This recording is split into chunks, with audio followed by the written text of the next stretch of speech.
soal investasi asing ke IKN sebelumnya kan masih komitmen sudah untuk realisasinya banyak komitmen 300-an, tetapi kita memang masih menunggu regulasi yang ada di OIKN. Sekarang sudah selesai, letter of interest sudah masuk, ya sudah masuk, itu akan mulai diundang lagi untuk melihat, dan kita lihat memang ya perubahannya kecepatan sekarang kelihatan. Di klaster pertama yang sekarang itu kan ada klaster pertama, klaster kedua. Untuk klaster pertama kita fokuskan ke PMDN. Klaster kedua baru masuk asing. Nah, asing itu sudah ada yang mendaftar, tapi belum kita eksekusi. Artinya belum ada konstruksi yang dibangun di sana.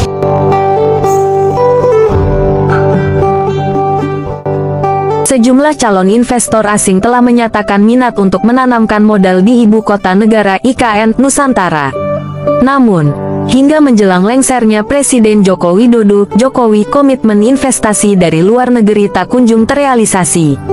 Terbaru, Badan Otorita IKN mengklaim ada sejumlah investor asing yang siap merealisasikan investasinya dalam waktu dekat. Namun, sayangnya belum ada kepastian apakah para calon investor tersebut akan masuk ke IKN sebelum Jokowi lengser atau setelah pergantian pemerintahan baru. Suntikan investasi asing ke IKN sangat penting, lantaran megaproyek tersebut membutuhkan anggaran sekitar 466 triliun rupiah.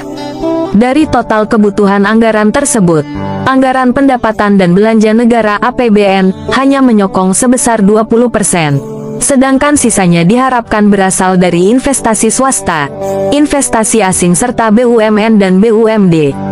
Adapun hingga Juli tahun 2024, total realisasi investasi IKN masih ditopang oleh penanam modal dalam negeri PMDN, dengan nilai yang telah terparkir baru mencapai 51,3 triliun rupiah.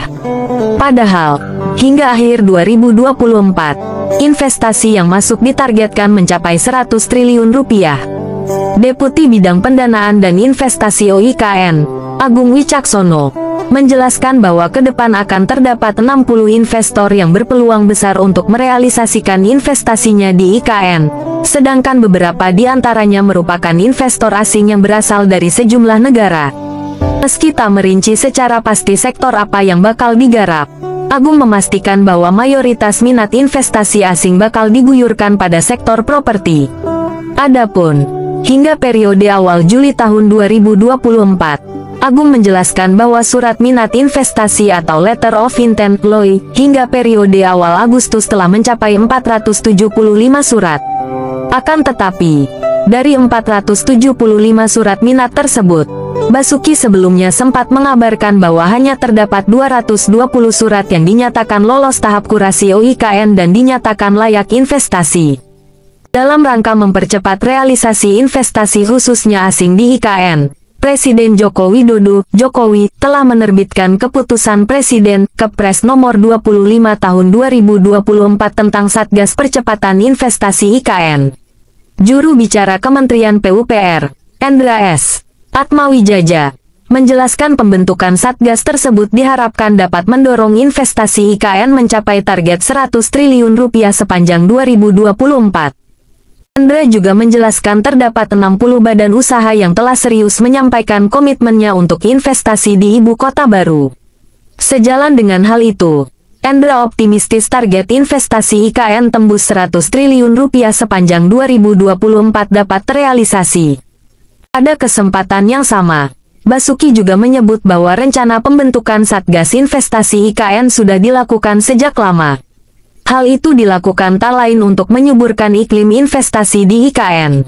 Adapun, salah satu tujuan dibentuknya Satgas antara lain untuk memfasilitasi pelaku usaha dalam memperoleh perizinan berusaha, kemudahan berusaha, dan fasilitas penanaman modal yang bersifat lintas sektor dan kewenangan.